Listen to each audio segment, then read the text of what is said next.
Assalamualaikum warahmatullahi wabarakatuh. Salam sejahtera untuk kita semua. Perkenalkan, nama saya Wahyuningsih. Saya adalah salah satu dosen dari program studi Kesehatan Masyarakat Fakultas Ilmu Kesehatan Universitas Pekalongan. Spesifikasi saya adalah di bidang health promotion atau promosi kesehatan. Dan pada kesempatan kali ini, saya akan mempersembahkan tentang pernyataan diri dosen dalam unjuk kerja Tridharma Perguruan Tinggi atau PDD UKT-PT, khususnya di bidang pengajaran sebagai salah satu syarat penilaian Serdosmat gelombang 2 tahun 2023. Pada kesempatan kali ini, saya akan menjelaskan tentang teknik pengajaran saya yang menggunakan metode DIA atau Delivery, Interaction, and Assessment, khususnya di salah satu mata kuliah yang saya ampu, yaitu komunikasi kesehatan. Namun, terlebih dahulu saya akan menjelaskan deskripsi singkat terkait mata kuliah saya dan capaian pembelajaran dalam mata kuliah ini.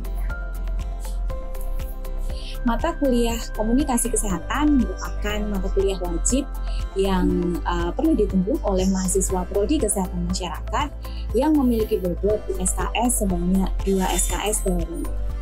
Dan tujuan pemberian mata kuliah komunikasi kesehatan ini adalah membekali mahasiswa terkait pemahaman dasar ilmu komunikasi secara spesifik, khususnya di bidang kesehatan. Mempelajari bentuk dan teori dalam proses komunikasi secara efektif sehingga dapat merubah perilaku masyarakat menjadi lebih baik. Mata kuliah ini sebagai dasar keilmuan yang wajib dipahami dan dikuasai oleh mahasiswa sebagai calon lulusan Prodi Kesehatan Masyarakat, dan di dalamnya juga berisi metode apa yang digunakan dalam cara berkomunikasi secara individu, kelompok maupun masyarakat. Serta dalam mata kuliah ini juga berisi terkait pengembangan media yang digunakan dalam proses pendidikan kesehatan yang disusun secara inovatif dan tepat sasaran. Nah, adapun capaian pembelajaran yang dibebankan dalam mata kuliah ini, yaitu yang pertama adalah sikap, yaitu menunjukkan sikap profesional, berintegritas, dan mengedepankan akhlak mulia. Kemudian CPL yang pertama, ya, memahami dasar-dasar ilmu kesehatan masyarakat dengan baik atau public health science yang baik. Kemudian yang kedua, memiliki kemampuan untuk berkomunikasi secara efektif. Yang ketiga, mampu memahami budaya lokal atau cultural kompetensi atau local wisdom. Yang keempat, mampu melakukan kajian dan analisa atau analisis and assessment terkait permasalahan kesehatan yang ada di masyarakat. Dan yang kelima, mampu mengembangkan kebijakan dan perencanaan program kesehatan. Kemudian, capaian pembelajaran mata kuliah dari mata kuliah komunikasi kesehatan ini adalah setelah mengikuti pembelajaran ini, mahasiswa diharapkan dapat 1. Memahami konsep komunikasi sesuai ranah upaya promotif dan preventif dengan baik. Yang kedua, menjelaskan peran berbagai komponen dalam komunikasi kesehatan dengan baik.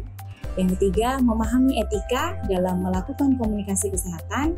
Dan yang keempat, mengelola pesan dalam media yang edukatif, kreatif, dan inovatif. Kemudian yang kelima, menyusun perencanaan pendidikan kesehatan secara terstruktur dan sistematis sesuai dengan satuan acara penyuluhan atau SAP. Dan yang keenam adalah mahasiswa mampu mempraktekkan membuat media komunikasi kesehatan secara inovatif. Adapun beberapa topik atau materi yang disampaikan kepada mahasiswa selama kurang lebih 14 tatap muka dalam satu semester adalah sebagai berikut. Yang pertama, terkait konsep dari komunikasi kesehatan. Yang kedua, bentuk dan model komunikasi. Yang ketiga, komunikasi efektif. Yang keempat, peran komunikator dan komunikan. Yang kelima, tipe-tipe audiens dan metode pemetaan audiens. Yang keenam, konsep sikap. Yang ketujuh, pengembangan media edukasi kesehatan. Yang kedelapan, hambatan dalam komunikasi. Yang kesembilan, pemasaran sosial dan teori difusi inovasi, yang ke-10 perencanaan komunikasi kesehatan, dan yang terakhir critical analysis iklan layanan masyarakat. Nah, berikut tadi gambaran singkat tentang mata kuliah yang saya ampu. Selanjutnya saya akan menjelaskan teknik pengajaran saya dengan menggunakan metode DIA, yaitu Delivery, Interaction, and Assessment. Teknik yang pertama adalah Delivery. Delivery ini adalah bagaimana saya menyampaikan perkuliahan kepada mahasiswa. Metode pembelajaran yang dipakai dalam mata kuliah ini adalah menggunakan sistem hybrid. Di sini perkuliahan dilakukan secara online dan juga offline. Secara online kita memanfaatkan SIAKAD atau Sistem Informasi Akademik di Universitas Pekalongan yang di dalamnya berisi menu-menu terkait presensi, penguploadan bahan kuliah, kemudian tugas kuliah, seperti itu. Dengan memanfaatkan aplikasi pendukung seperti Zoom Meeting, kemudian Google Meet, ataupun WhatsApp. Kemudian perkuliahan secara offline dilakukan tatap muka di kelas, dan adapun strategi pembelajaran yang memang diterapkan pada saat tatap muka secara offline di kelas, yaitu pertama menggunakan metode ceramah. Ya, sebelum perkuliahan saya wajib untuk bisa menyiapkan bahan ajar, baik itu berupa buku, handbook, atau slide PowerPoint yang sesuai dengan topik yang diajarkan. Nah, dalam mata kuliah komunikasi kesehatan ini, saya memakai buku ajar yang saya susun bersama teman-teman saya dalam bentuk book chapter, di mana berisi materi-materi terkait dengan komunikasi kesehatan. Kemudian metode atau strategi pembelajaran yang kedua adalah melalui diskusi. Mahasiswa diberi kesempatan untuk membahas topik yang diberikan dan kemudian dipertanggungjawabkan melalui presentasi. Yang ketiga adalah demonstrasi praktek. Di sini kita memakai role play simulation, karena dalam mata kuliah komunikasi kesehatan ini role play simulation dilakukan sebagai latihan mahasiswa dalam mempraktekkan edukasi kesehatan kepada audiens, di mana nantinya akan diimplementasikan di masyarakat.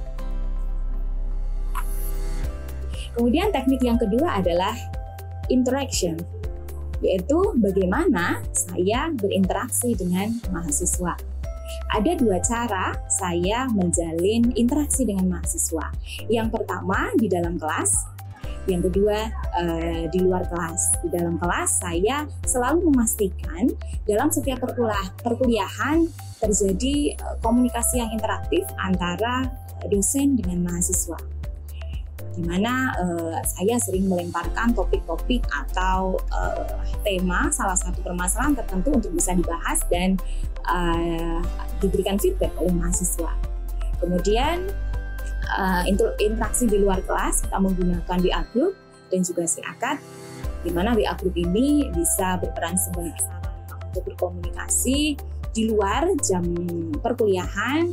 Namun apabila ada pertanyaan kemudian perkuliahan nanti akan disampaikan di WhatsApp.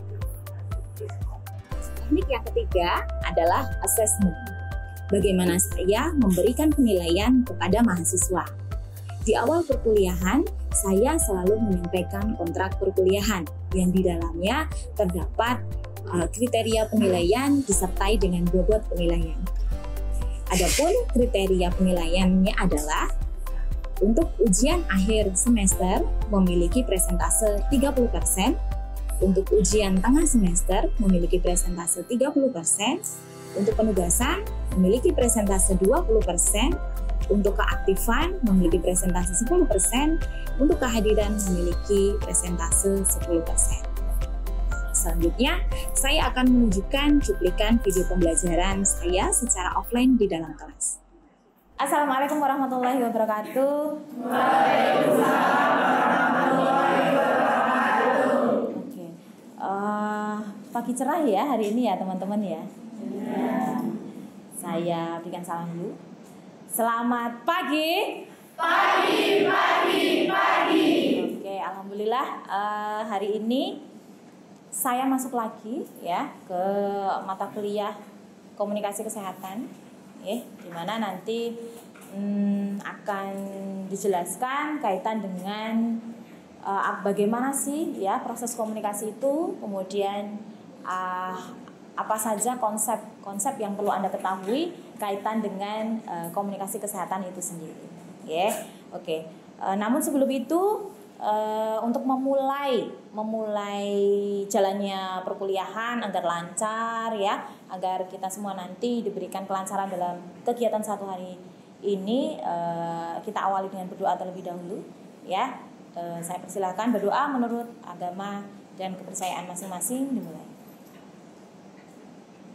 Ya, selesai. Terima kasih. Oke, hari ini seperti yang saya paparkan di RPS kemarin, bahwa komunikasi itu harus materinya ya, konsep dasarnya harus benar-benar Anda ketahui sebagai seorang sarjana kesehatan masyarakat. Nah, dalam proses komunikasi itu banyak sekali yang memang bisa membekali Anda nantinya ya sebagai seorang SKM ya, menyampaikan hal kaitan dengan informasi kaitan kesehatan ya, kemudian materi-materi atau program update kaitan dengan program dari pemerintah ya, yang tujuannya adalah untuk meningkatkan derajat kesehatan masyarakat. Nah, jadi sangatlah kompleks yang namanya komunikasi itu. Namun sebelum saya masuk ke materi, terlebih dahulu saya mau absen dulu ya, itu biasa absen dulu. Yang pertama Sania, oke, Sonia, Putri, Amelia, Nadifa Ziada, Putri Helmania, Aisyah, Rizka, Aisyah, Fatimah Tazah. Terima kasih. Ya, lanjut ke materi. Ya, oke. Hari ini kita akan belajar kaitan dengan yang namanya konsep komunikasi. Sesuai dengan mata kuliah kita, komunikasi kesehatan, terlebih dahulu kita pahami konsep dasar dari komunikasi. Ya, oke. Slide pertama. Nah, sebelum saya masuk ke materi, coba nih, teman-teman sudah mempelajari kan? Sudah belajar dari buku ajar yang sudah saya berikan. Ya. What the meaning of the communication? Apa arti dari komunikasi? Ada yang bisa jawab? Permisi Bu, saya izin menjawab mengenai pengertian dari komunikasi. Menurut saya, komunikasi adalah suatu penyampaian informasi dari sender atau pengirim kepada si penerima atau receiver. Seperti itu. Oke. Garis besarnya adalah suatu proses penyampaian pesan ya dari sender kepada receiver. Ada yang berpendapat lain? Maaf, izin menambahkan bahwa komunikasi menurut saya adalah bagaimana proses penyampaian informasi dari satu orang lain secara langsung maupun tidak langsung dengan tujuan tertentu. Terima kasih, Mbak. Siapa namanya? Aninda. Tadi yang sudah disampaikan oleh Silnia ya sama Aminda secara garis besar betul sekali bahwa komunikasi itu adalah proses penyampaian informasi, dari sender. Sender ini kalau di tempat kita ya di di dalam komunikasi, sender ini namanya komunikator. Orang yang menyampaikan informasi pesan itu namanya komunikator. Komunikator menyampaikan informasi kepada receiver atau penerima. Penerima di sini namanya adalah komunikan. Ya, berarti sudah baca semua. Ya, komunikan. Di buku itu sudah ada. Ya. Penyampaian informasi dari komunikator kepada komunikan. Ya. Menggunakan apa? Nah, jangan lupa. Ya, menggunakan apanya ini juga perlu disampaikan, ya. Menggunakan apa ini merujuk pada media yang digunakan, kemudian untuk apa, ya, dan memberikan efek apa. Itu. ya. Oke, coba kita simak secara etimologi kaitan dengan komunikasi. Komunikasi berasal dari bahasa Latin, ya, yaitu communicatio, yang artinya sama. Di mana komunikasi itu dapat terjadi apabila terdapat kesamaan makna mengenai suatu pesan yang disampaikan oleh komunikator dan diterima oleh komunikan. Berarti hakikat komunikasi itu sama. Pesan atau informasi, ya, yang disampaikan oleh komunikator itu dipahami. Sama ini berarti dipahami, ya, dipahami sama oleh komunikan. Jadi tidak ada salah persepsi seperti itu, ya. Oke. Dan komunikasi merupakan rangkaian proses pengalihan informasi dari satu orang kepada orang lain dengan cara tertentu. Metode kita pakainya, cara, ya, metode tertentu, di mana proses itu melibatkan seseorang menggunakan tanda-tanda alamiah atau universal berupa simbol verbal atau non verbal, dan baik itu disadari ataupun tidak disadari, yang bertujuan untuk mempengaruhi orang lain. Kembali lagi, ya, kita pada konsep komunikasi kesehatan, ya, di kesehatan masyarakat, bahwa komunikasi itu hirohnya kalau di Kesmas adalah tujuannya untuk apa, teman-teman? Merubah sikap. Tidak hanya sikap, ya, merubah apa? Perilaku. Itu yang nanti goals yang harus kita capai di keilmuan Kesmas ini. Tujuannya kita menyampaikan informasi, tujuannya kita menyampaikan pesan adalah untuk bisa merubah perilaku masyarakat dari yang belum sehat menjadi sehat, ya, yang belum baik menjadi baik.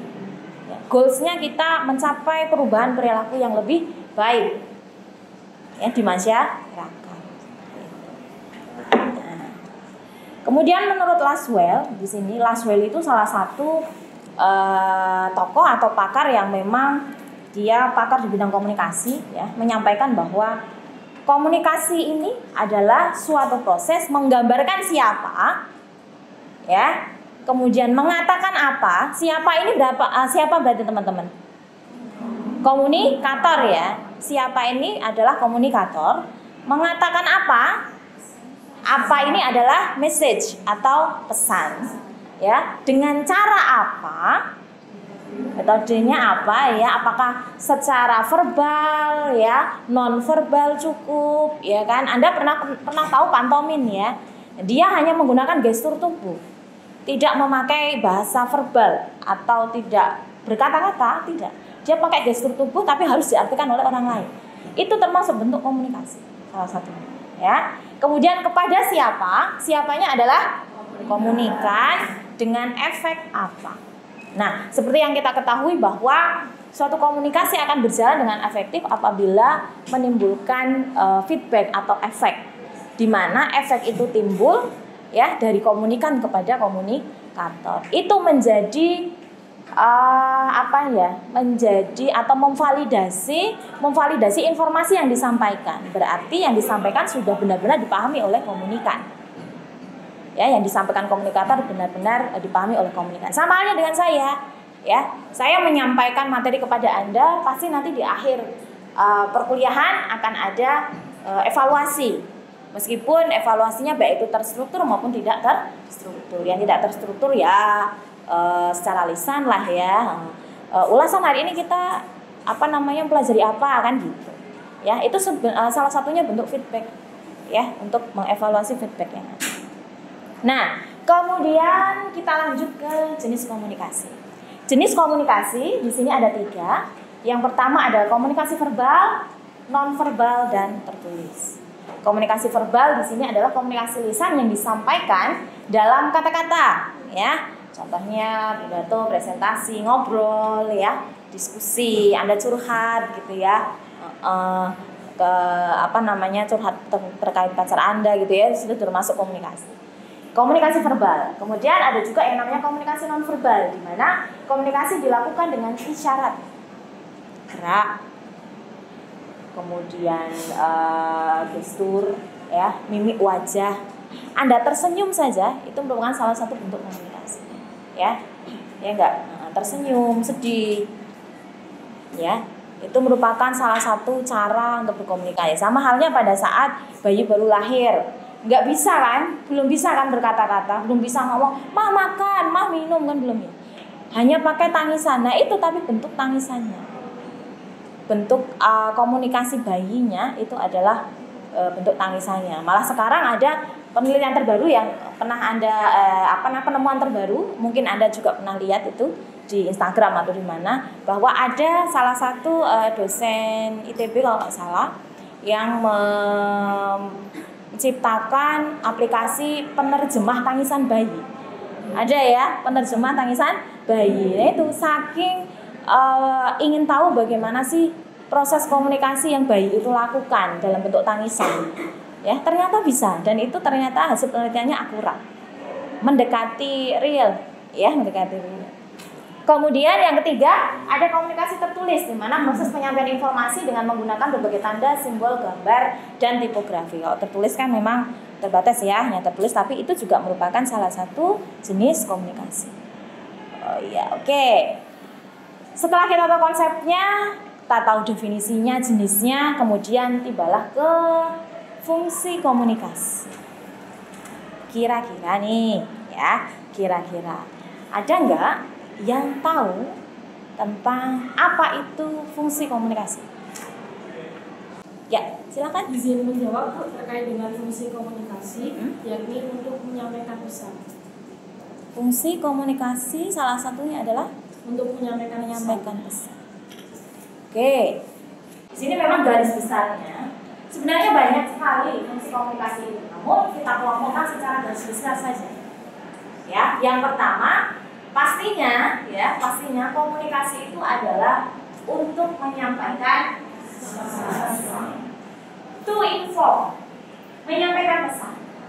Ya, hakikatnya pesan apapun, ya, pesan apapun itu, mau gosip kayak boleh ya, mau kabar burung yang lain silakan. Tetapi karena kita konteksnya di komunikasi kesehatan, berarti pesan yang ingin disampaikan adalah berkaitan dengan informasi kesehatan.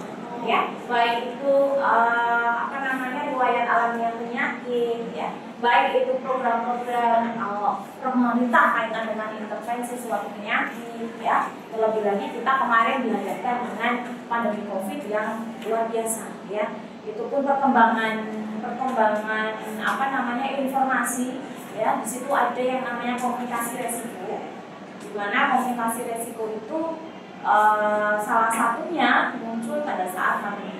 Bagaimana komunikasi itu terjadi agar tidak justru malah mengkhawatirkan masyarakat, tapi tujuannya adalah untuk mengedukasi. Ya, oke, itu yang pertama. Kemudian mendidik, to educate, mendidik seseorang, mendidik masyarakat.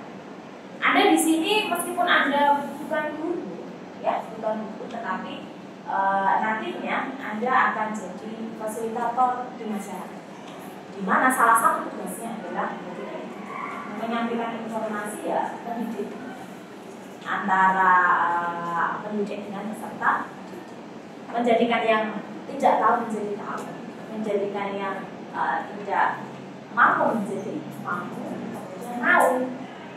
Lagi kan promosi kesehatan kan itu ya, menjadikan masyarakat itu tahu,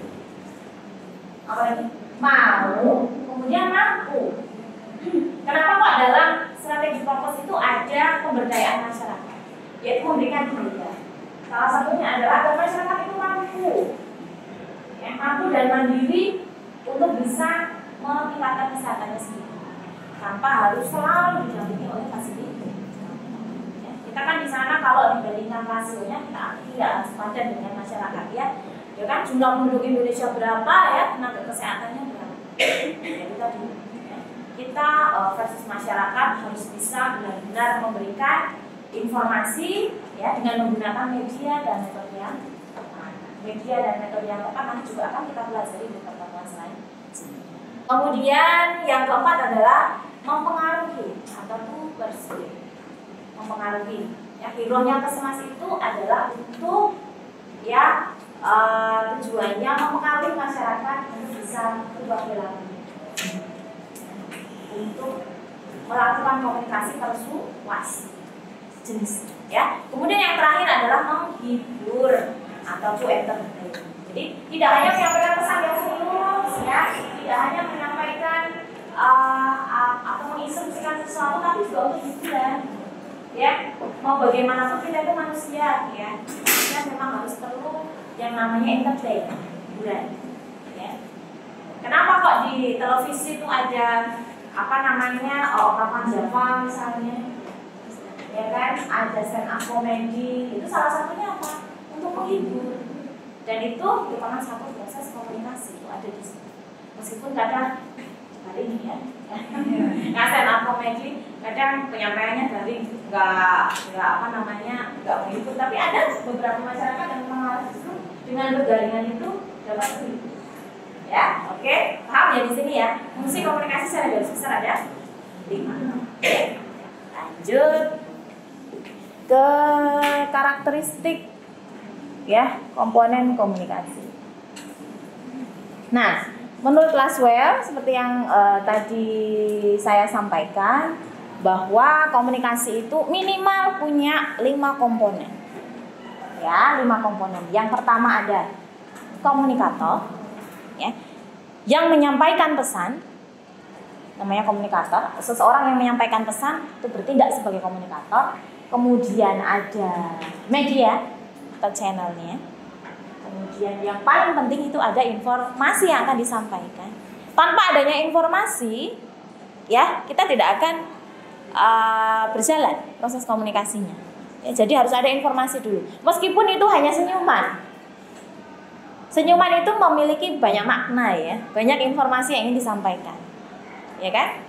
Kemudian ada komunikan, audience, receiver, penerima, itu namanya komunikan. Dan di sini, ya, apabila komunikasi itu berjalan dengan efektif, maka ada feedback yang disampaikan komunikan kepada komunikator. Oke, ya, tadi sudah banyak, ya, jadi komunikasi itu sangatlah kompleks dan memang harus benar-benar dipahami dan dikuasai oleh teman-teman semua. Tentunya Anda nanti akan menjadi sarjana masyarakat, gitu ya. Jadi kita sudah belajar apa kira-kira? Sebelum saya mau menutup perkuliahan ini, saya mau sedikit evaluasi kaitan dengan pembelajaran hari ini. Kita sudah belajar apa saja, teman-teman? Definisi komunikasi, terus komponen komunikasi, terus jenis komunikasi, fungsinya, kemudian dan yang terakhir komunikasi, ya. Jadi hal-hal tadi, ya, pokok-pokok tadi yang menyusun konsep komunikasi itu harus benar-benar dipahami oleh teman-teman. Apakah ada pertanyaan terkait materi hari ini? Belum ada. Oke. Kalau tidak ada pertanyaan, mungkin saya cukupkan, ya, untuk pertemuan hari ini. Silakan nanti minggu depan bisa membaca kaitan dengan model-model yang ada dalam komunikasi. Di situ sekitar ada 10 model, ya, yang nanti akan saya jelaskan. Tapi Anda belajar dulu, ya, buka bukunya, buku ajaran yang sudah saya berikan. Sebagai bekal nanti kita minggu depan mengikuti kuliah, ya, oke. Mungkin itu saja dari saya, ya. Saya akhiri, teman-teman, ya, hari ini untuk mata kuliah komunikasi kesehatan. Jika sudah tidak ada pertanyaan, ya, saya akhiri. Terima kasih. Dari Taufik Walhidayah. Assalamualaikum warahmatullahi wabarakatuh.